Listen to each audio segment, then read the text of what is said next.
আজকে গভীর চক্রান্ত চলছে।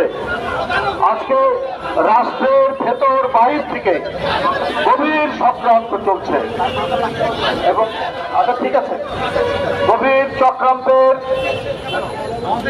টার্গেট করা হয়েছে যিনি শেখ হাসিনার আন্দোলনের ফসল মঈনুদ্দিন ফখরুদ্দিনের সময় যাকে বন্দী করে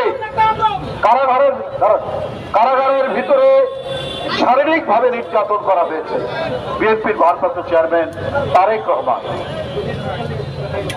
উনি কি করেছে বাংলা, আমি বারবার বলেছি বিএনপি বৃহৎ পরিবার।